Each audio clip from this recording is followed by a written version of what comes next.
Joining us today may be the most well-rounded man in all of wrestling. He's done it all from behind-the-scenes work to training and performing as well. Ladies and gentlemen, please welcome Mr. Pat Buck. Now, Pat, how are you doing today? Thank you so much for joining us.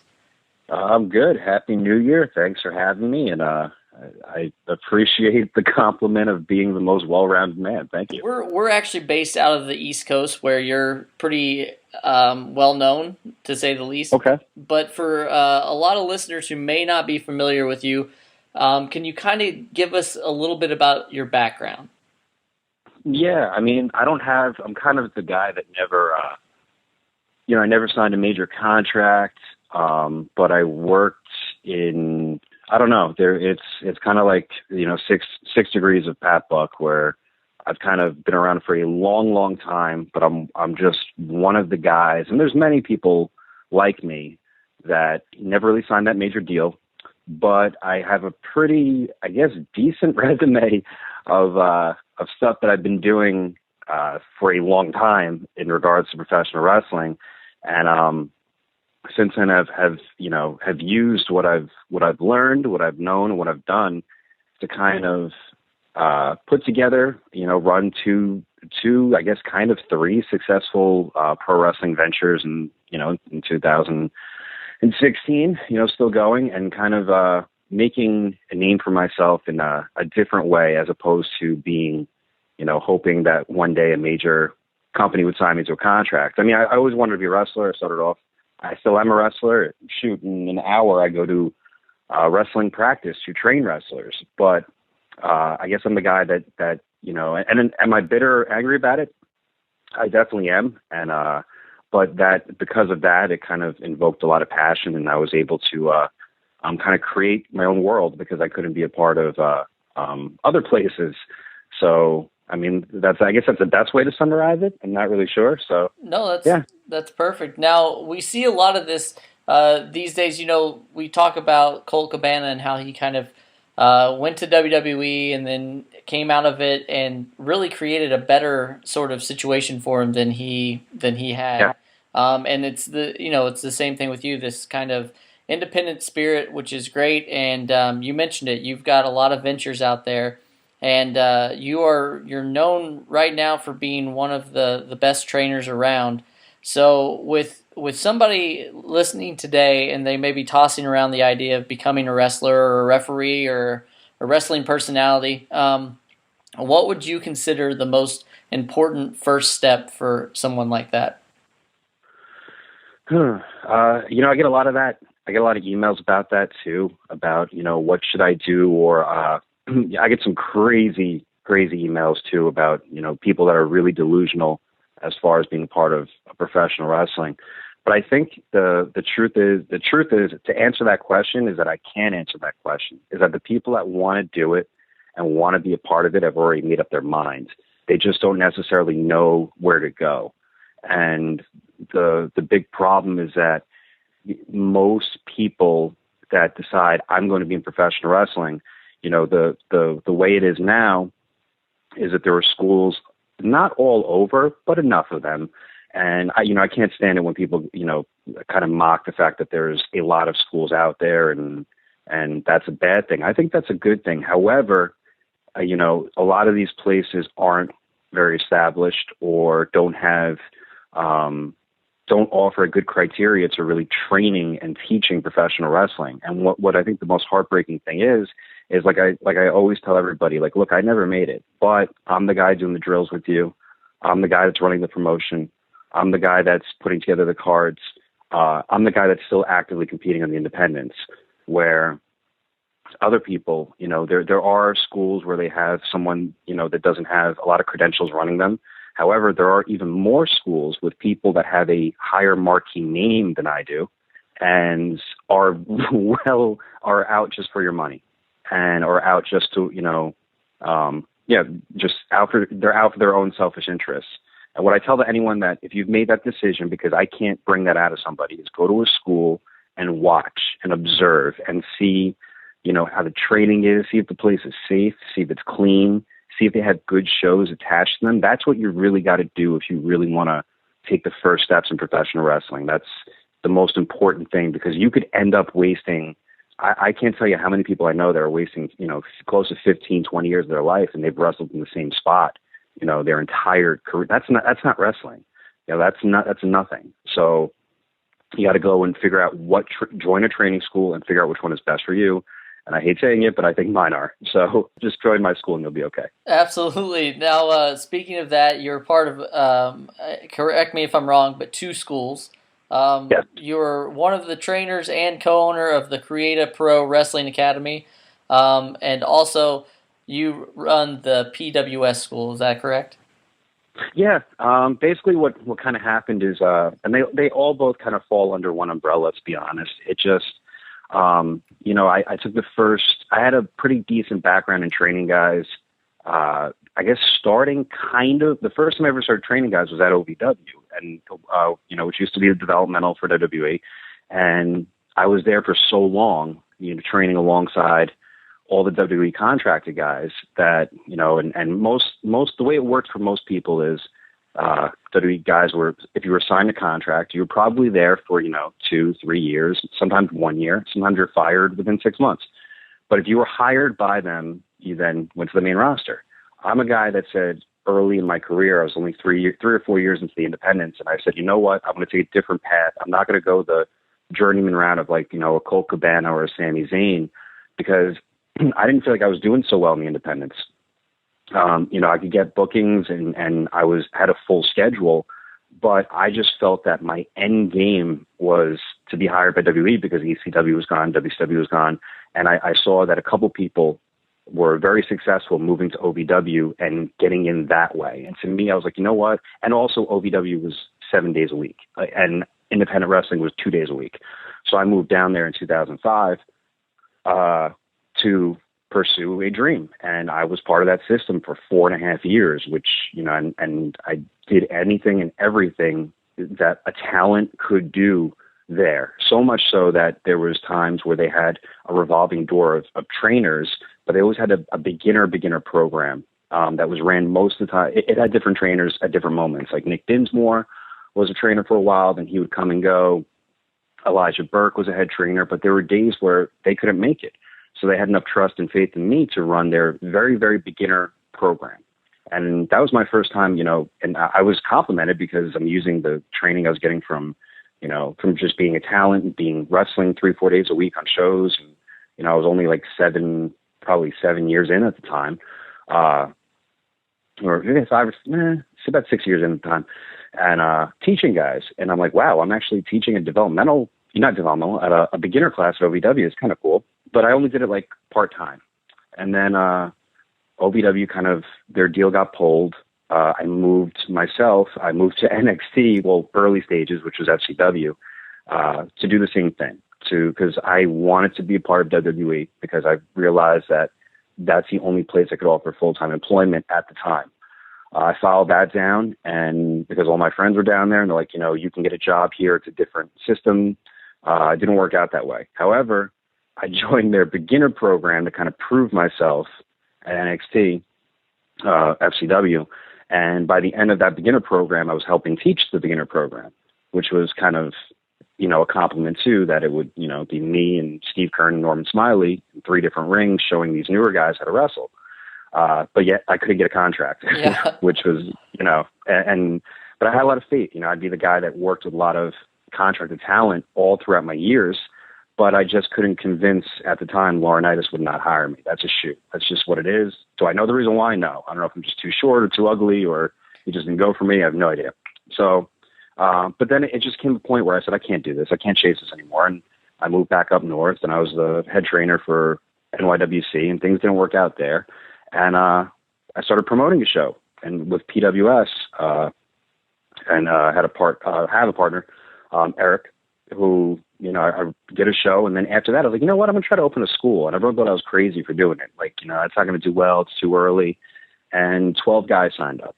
And from that 12, it's migrated, roughly, there'll probably be about between 30 and 45 people there tonight. It always changes, and the number. Some people, and I keep my doors open to outside guys that want to come in and train and get a workout. and it's very structured, very organized, and that kind of segued to, Kurt Hawkins. Brian Myers has been a lifelong friend of mine. When he was contracted, he was bored to death, and he's like, I want to stay in ring shape in case they call me. And, he could have gone to any school he wanted to on Long Island, and he would make the trek to come out to Jersey and train with me. And he was just like, man, I have so much fun here. It's great. And I said, I always wanted to open up a school in Long Island. Queens, Long Island was really home for me. And we did that. So I got, the dojo going on in Jersey and Creative Pro. And I'm there pretty much. I spread my time half and half a week training, the upcoming stars of tomorrow. Well, people are going to ask, so what's the best way to get a hold of you for information on either one of those places? CreativeProWrestling.com, or you can go to ProWrestlingSyndicate.com. There's PWS in Google. Follow me on Twitter. Buck Never Stops. You could always, just CreativeProWrestling.com is probably for those New York people, and, ProWrestlingSyndicate.com for your Jersey folk. But, some people travel from Philly. Everyone has different, desire levels. Okay. So. All right. Now, it's obvious that you've been teaching and training future superstars, and it's become a huge part of your life. At this point in your career, do you feel that you get more enjoyment training the new people or actually performing in the ring? It's both an incredible amount of intrinsic joy when you get, I believe the only reason why staying in professional wrestling, and probably the same for yourself, when you produce a really good show or when you get to experience something that's really, on a high level, there's little moments of joy that come out from both things. And I can't say which one's more or less. They're both different. There's nothing more satisfying to see, to see a whole show of your students at, Creative Pro. For example, our last show, we crowned a champion. And, I get to see it I've been training guys for a little over probably 4 or 5 years now, full time. And, with Kurt Hawkins, Brian Myers, it's been about 2 for him, about 2 years. But, he's starting to have that fatherly joy when we see our students are like, wow, they're good. They're doing it. And it's very rewarding. At the same time, I'm a selfish bastard, and I there's no bigger high than actually performing and actually being in that ring. And still doing it. There's no greater joy than that too. They're both very rewarding as long as there's some sort of, about this, pro wrestling gets dogged so much by people, and even with people who love it, yep, who are supporters. So it's really nice to kind of just inject a little bit of, positivity and real desire and real happiness into, into some sort of, or energy into, whether it's performing or getting that reward back, because nobody's getting rich off this except for, people up there. Yeah. So you got to do something about it. I'm lucky to have my living from this, but you got to have enough of those moments or else it's really not worth your time. So I'm very blessed, I believe. Yeah, absolutely. Now, you co-own one of the hottest independent promotions in the entire country, Pro Wrestling Syndicate. With so many other promotions out there, they seem to pop up overnight. What was the driving force behind creating PWS? I think consistency. It just was, like I said, I couldn't be a part of someone else's world, so I really wanted to create my own. I kind of quote that a lot. I don't know where the hell I stole it from, but it was one of those things where I saw there's a huge. I love independent wrestling. However, you don't really find a whole lot of reliable people. You don't find a lot of consistent, good businessmen. You don't find almost any of that. And not a lot of accountability. If I mess up, it's my fault. If something goes wrong, that's completely on me. And you just don't find a lot of people that well plan out. I try to plan my stuff out months in advance, or really, really care about the talent, keep them motivated, keep them happy. But a lot of it too is just being, a prepared person by, a lot of the hours, I'm training guys at night, but during the day, it's all focused about, whether it's booking a show is more than just having a ring and getting wrestlers there and thinking of a card. I deal with everything from guys I've just trained that are my own guys to the biggest stars in wrestling that I'm able to reach that aren't under contract with a major organization, from legends, from current independent acts, you name it. Like, I deal with them, so that there's a whole, like, it's a lot to be a promoter. And also there's a lot of things with, little things that you never think of, like building policies and, how a town perceives professional wrestling, hanging up posters, going to Monday Night Raw and being that guy that's putting on, little flyers on people's windows. Like, that's me, and I'm still doing that. So, figuring out Facebook advertising, it's more than just, a lot of promoters like to just make they'll make a bad poster, a poor image of a wrestling event, and then they just put it up online. And then when 20 people show up, they go, they have every excuse in the world. It's like, it's a make or break. You got to figure out how to get people into that building, and trying to figure out delivering a show that doesn't insult that one embraces wrestling, but doesn't insult your audience integrity, and that really caters to not just smart fans, although I do love smart fans and the diehard PWG fans or even Ring of Honor fans. You have to give something that satisfies them, but at the same time, you really do have to reach out to those who just know mainstream stuff. You have to reach out to the grandmas and grandpas with the families and the kids. You got to figure out something that's going to just maximize your crowd capacity, and that's what I'm focused on. And really just trying to build a brand or build a roster of guys that are, and I'm still trying to do it, and it's not completely on me all the time, but just build an entire brand of guys that are all quality, not, bad performers, or that they have something to offer. And just figuring out a creative way to do it, and to keep doing it. I think consistency is the most important thing. Like, even if your show's terrible, if you're doing one the next month, like, just keep improving. And I think, when I watch the early shows of PWS, I really cringe. Like, there's no lights, I'm renting someone else's ring, the color scheme is off, matches are poorly timed, it's a 4.5 hour show. That's another thing. Independent shows are too long. Like, it's terrible. And I'm a victim of that too. But guys in the independents don't know a lot about timing matches. No promoters know that. So it's tough to, pull out a successful, everyone sees WWE and think, oh, this is easy. I can just do this at the high school. There's a lot to it. Yeah. Well, you're obviously doing something right, because you caught the eye of Global Force Wrestling's owner, Jeff Jarrett. Can you tell us a little bit how this partnership came about? Yeah. It just went around the time that, before Jeff was talking about Global Force, Jeff was just one of the guys that we brought in that, we try to keep the cards different and bring in different people. Like, just so someone looks at our poster and goes, oh, that's kind of cool. And Jeff was one of those guys. And I believe it was, it wasn't it was like 1.5 years ago, I'd say, about that. It's kind of before, or maybe even 2 years ago. I'm kind of mixed up on time. And Jeff was booked in our show. And I picked Jeff up from the airport. And it was kind of, right away we just started kind of talking about different things. And he doesn't know me from the hole in the wall. He has no idea who I am. And I think he kind of saw for himself over the course, because he had a clinic here. It's when he actually was right after he announced stuff for Global Force, because he had a seminar here. And I think he was really taken back by the amount of quality talent, like so much so where he pulled me aside. He's like, what are you doing that's, I forget the words he used, that's manifesting this talent. Like, how is this? I've never seen a lot of these guys before. And what are you, well, we train our asses off, 4 days a week. And over time, I think he's been back 2, 3, 4 times, and I have a positive relationship with him. And when Global Force was doing those, the baseball stadium tour, I think they were heavily reliant on some of my, guys that I've built PWS around, Kevin Matthews and the Bodies. I mean, I myself was on a loop, Brian Myers, like, not to say credit for them, but I think the way we featured them, kind of like shown a spotlight on them where they were used for a lot of things.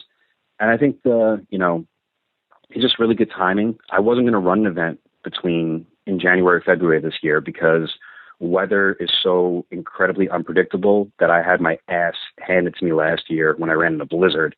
And when you have Jushin Liger versus Colt Cabana and there's a blizzard, the blizzard's going to win, even though people would like to see that, event. But with Jeff, the right timing, in January, I didn't really have a whole lot going on. I was like, this could be something cool, something refreshing. They have their, set roster, and I have my set roster. And I think it'd be a real interesting dynamic because we have guys that have done both and kind of just put the ball together. This is a legitimately co-promoted show. It's not like we're booking, global guys, and it is completely promoted down the middle, finance-wise, you name it. And we're trying to structure. We haven't announced any matches yet, which will go up very, very soon. But it'll be a really strong, entertaining card where it's basically we're the hometown guys and they're the outsiders. And, it's should be a really awesome event. I'm pumped for it. Well, it's not all fun and games with the PWS GFW partnership. Obviously, on January 23rd, Team PWS will take on Team GFW live in Rahway, New Jersey. Objectively as possible, what do you think the outcome of this match will be? Well, actually, it's not just one match. It'll be multiple. Okay. There'll be. I'm going to say between four. At least four, could be 5 or 6, as far as this guy's from Global Force, this guy's from PWS, and we're going to be announcing them relatively soon because, the show is 3 weeks away. So, of course, I hope my guys will, outperform and win. And shoot, I'm wrestling too myself. But I'm really just thinking that there's no, there's no way to lose this. There's no way to, I think the goal in mind is that both promotions walk away a little bit better than when they came in.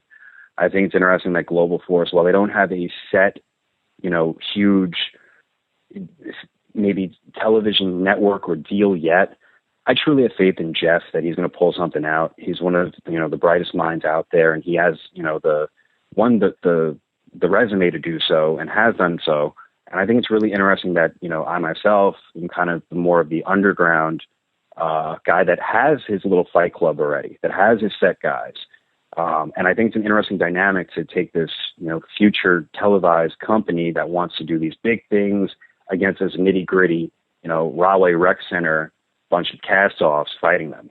So I'm and I know one thing is that the match is, it's going to be, a lot of people are going to come to the show not knowing who any of the PWS guys are. And they're going to leave going, holy crap. And I think that's just good business because who knows? There might be one more show after this. We're not going anywhere. So I'm curious. I'm just hoping we pack it in and do something great.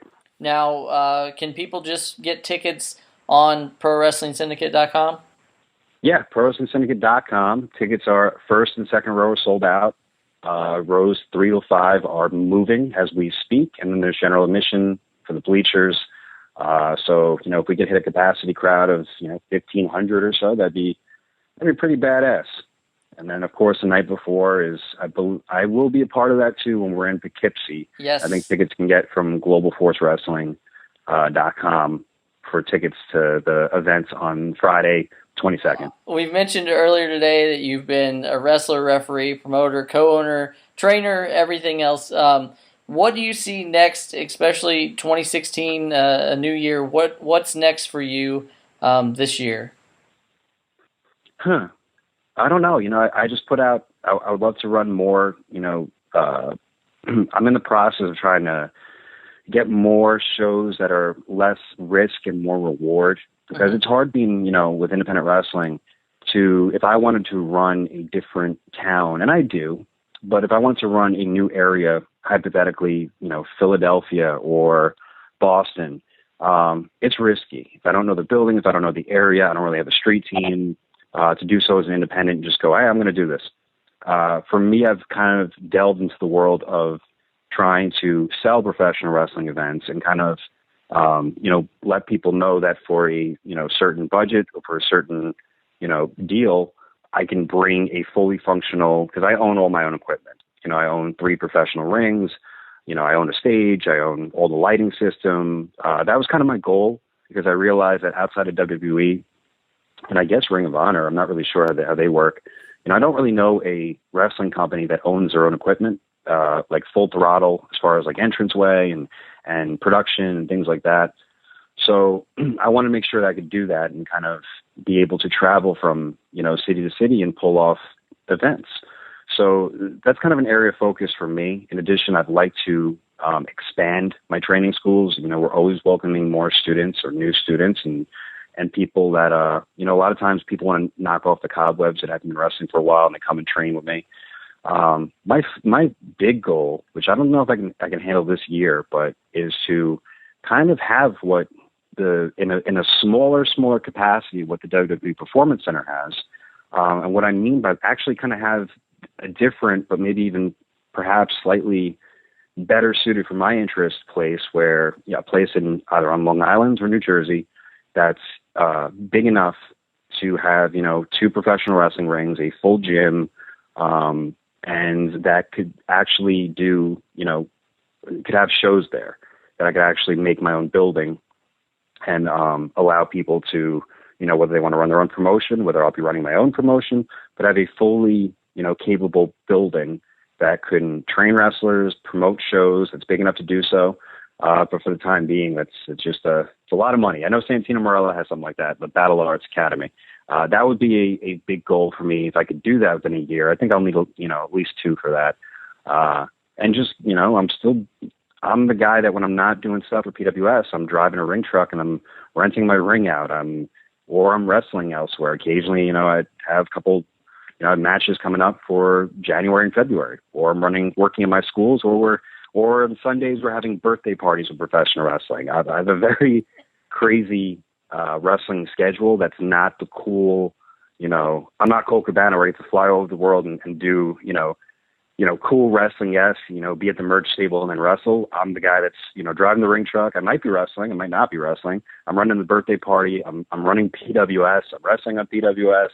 So it's a full schedule like that. I just hope it just continues and gets better, and that I can maybe bring some people into this and just do good business. And, I think I want to focus in 2016 on helping out a lot of other independents, especially in the area, because there's a lot of good stuff that I think people, I think I could help out a lot of people and kind of just, improve the way some places are ran. And I'm hoping I get that chance this year. And I think, things are lining up where I can do a lot of great things. So I guess we'll see. Well, we want to thank you so much for your time today. We know that obviously you're a very busy man. Just one more time for anybody who didn't catch it earlier, can you provide us with any of the links that they need to find you or anything you're associated with?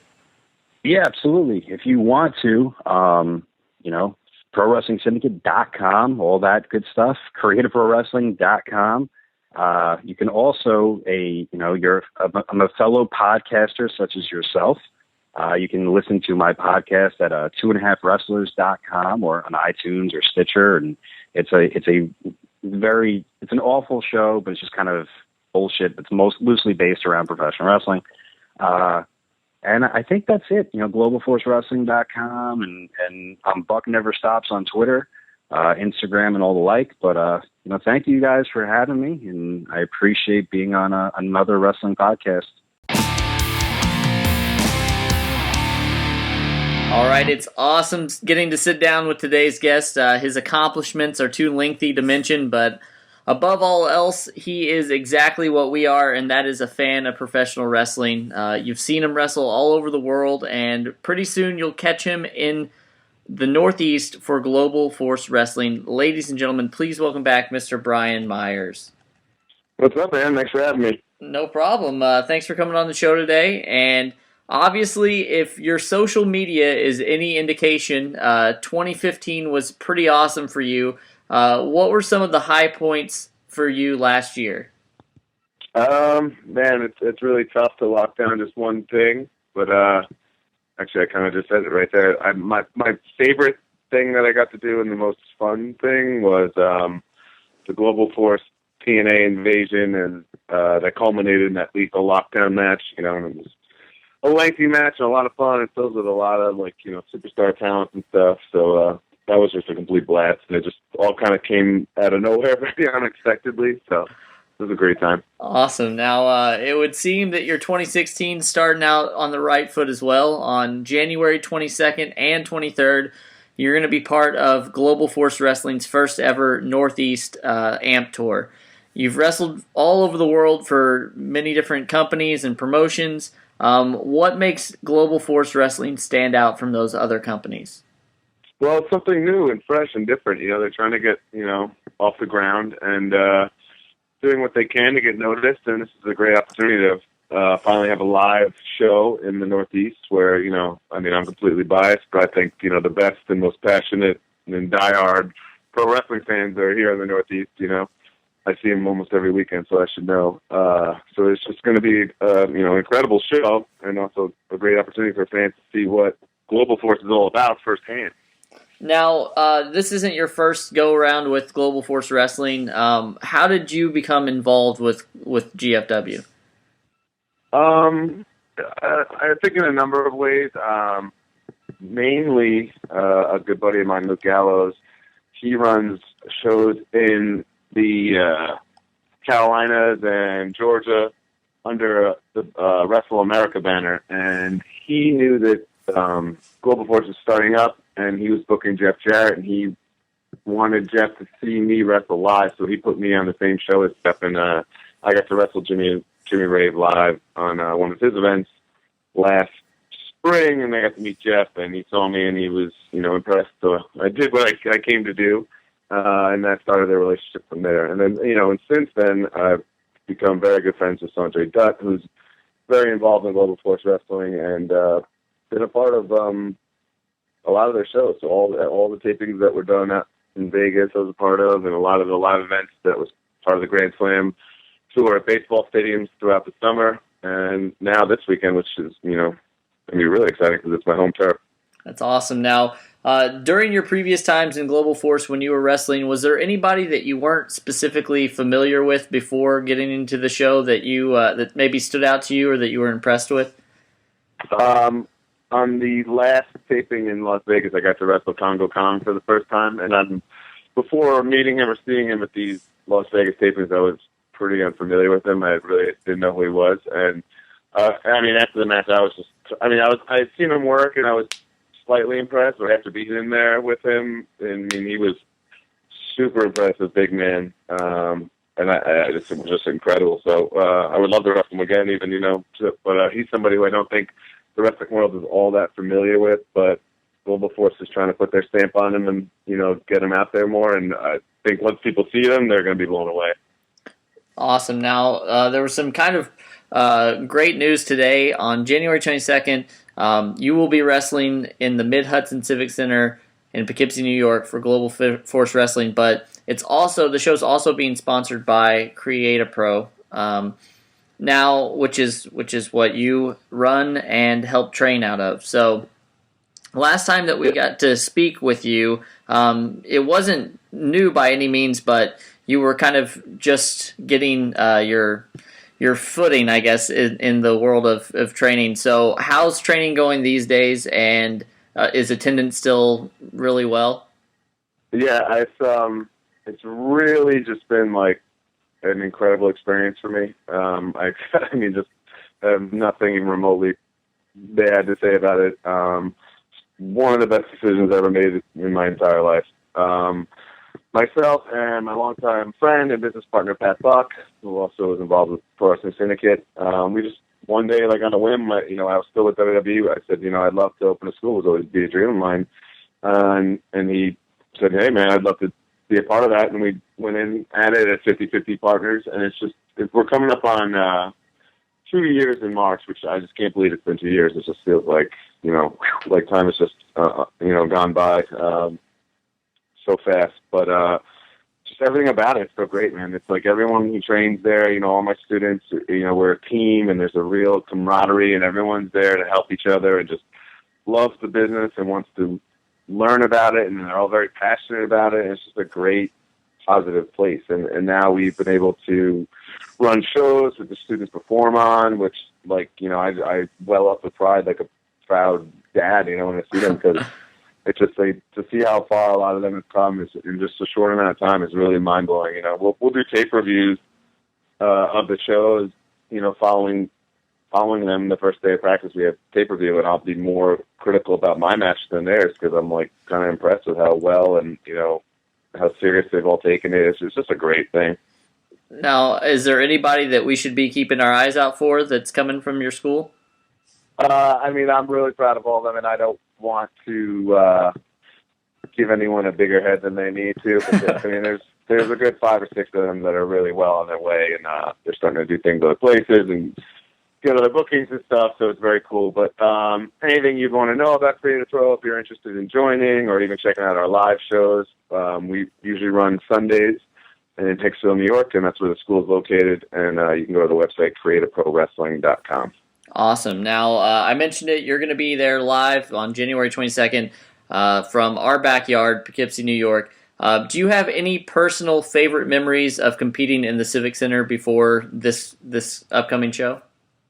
I had the last time I wrestled there. It was like, I want to say it was the summer of 2013, and I wrestled Alex Riley, who's somebody I think is just kind of criminally underrated and underutilized and doesn't get his fair shake. And we had a really good, fun match, man. The crowd was really into it, and I had my Mets tights on and got a ton of heat because it must be a lot of Yankee fans in Poughkeepsie because they were all into me. And it was just a great time. You know, it was everything that pro wrestling is supposed to be.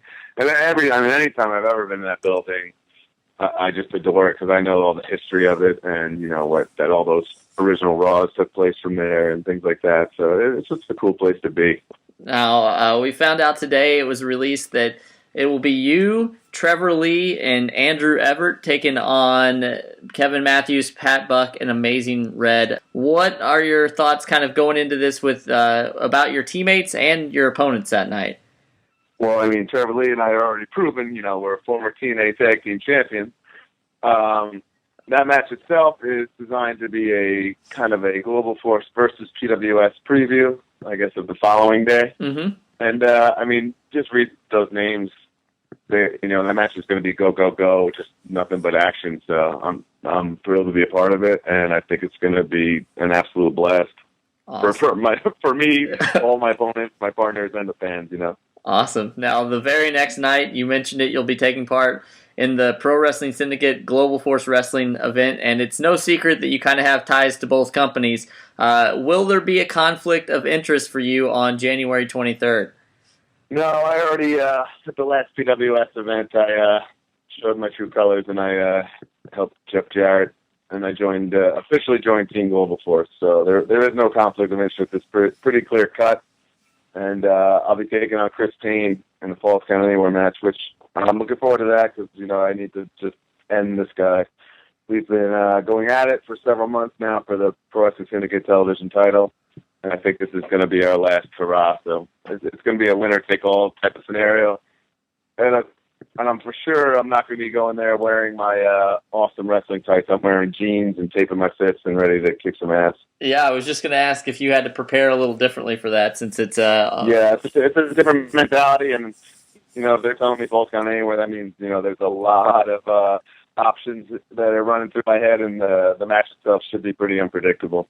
Awesome. Now, we kind of got into you training and that, but something I'm very interested in, you have always seemed to be just like such a fan of professional wrestling, and you love the history of it, and you go out of your way to kind of to show that. And since you're doing a lot of training with new people, do you feel like that you still learn stuff from the business even with all of your years in wrestling? Yeah, I mean, absolutely. Like I always say, and you know, anyone who knows anything about this business will tell you, you never stop learning. You know, the business is always evolving and it's different. You can't just one day go, well, yep, I got it all. You know, it doesn't work.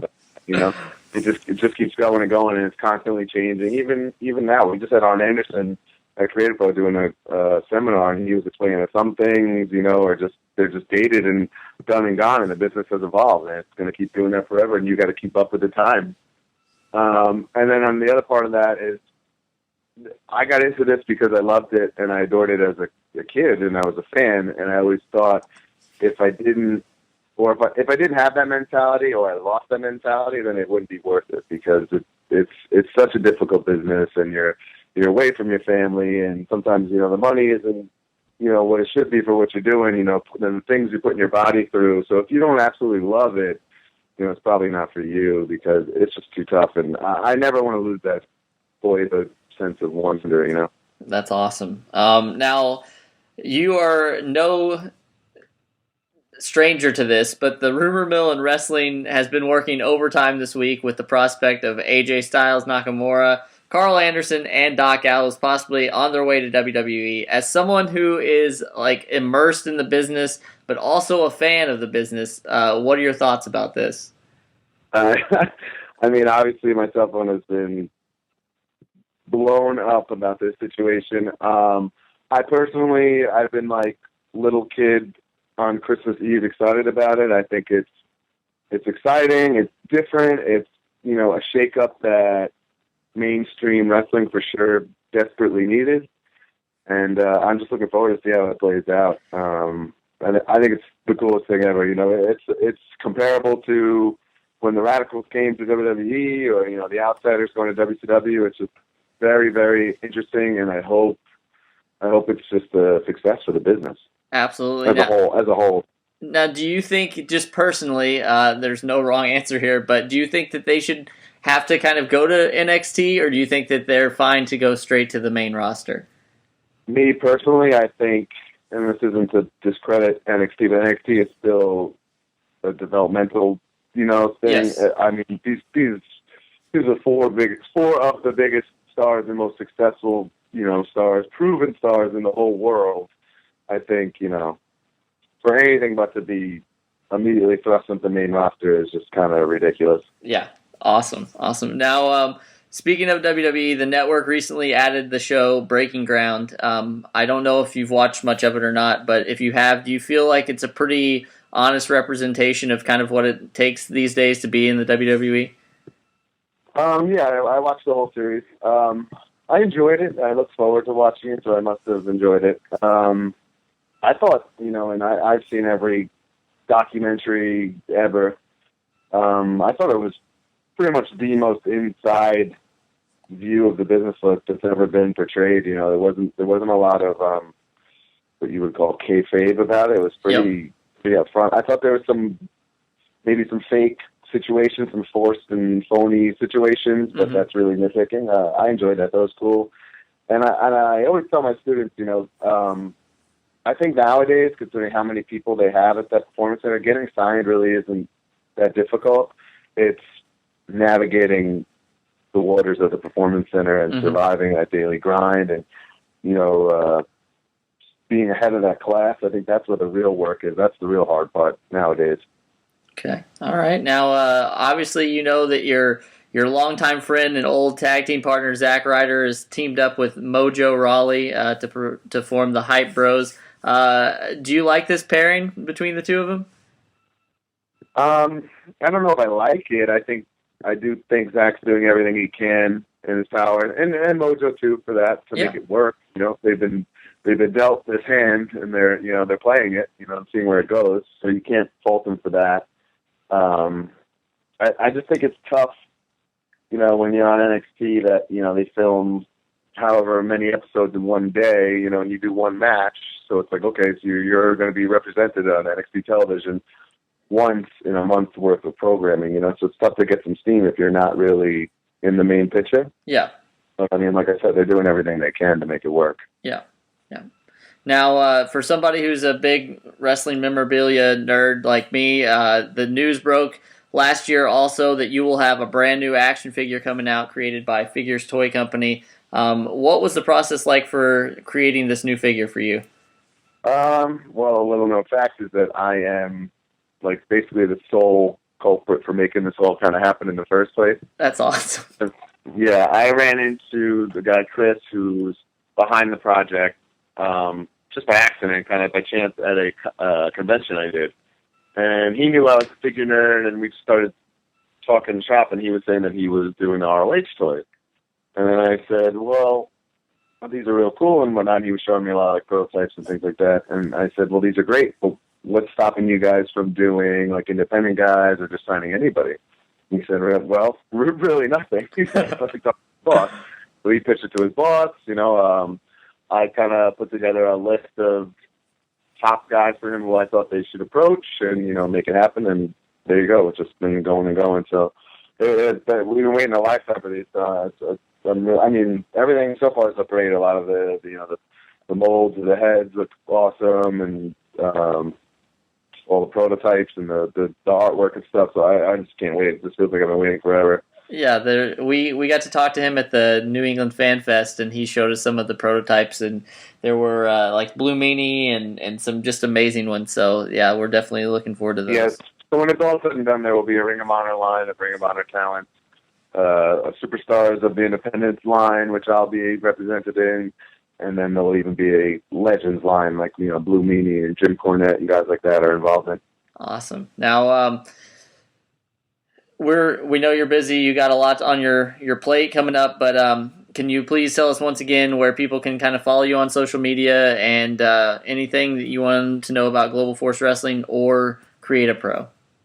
Sure. Well, I'll just overall encourage everyone to, if they're in the area, that they got to come check out these Global Force shows coming up on the 22nd and 23rd. It's Poughkeepsie and Rahway. Tickets for Poughkeepsie are available at Ticketmaster.com.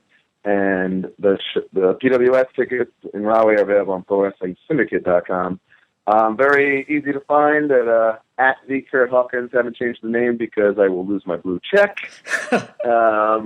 Same for Instagram, and I've also opened up my website, which I sell exclusive merch on. All my upcoming events and where you can find me are on there to see if I'm coming to a town near you, and that is at MyersMerch.com. MYERS merch.com. Awesome. Well, we want to thank you so much. We can't wait to see you live. There's also a VIP experience for Global Force Wrestling. You can add it to any ticket for an additional $25. And if I'm not mistaken, you get to meet the man, Brian Myers, earlier in the day before the show starts. So come on out and do that as well. That's a hell of an incentive right there. That's right. Well, we want to thank you so much, and just congrats on all your success, and we can't wait to see you live in Poughkeepsie. Thanks, man. It's going to be fun.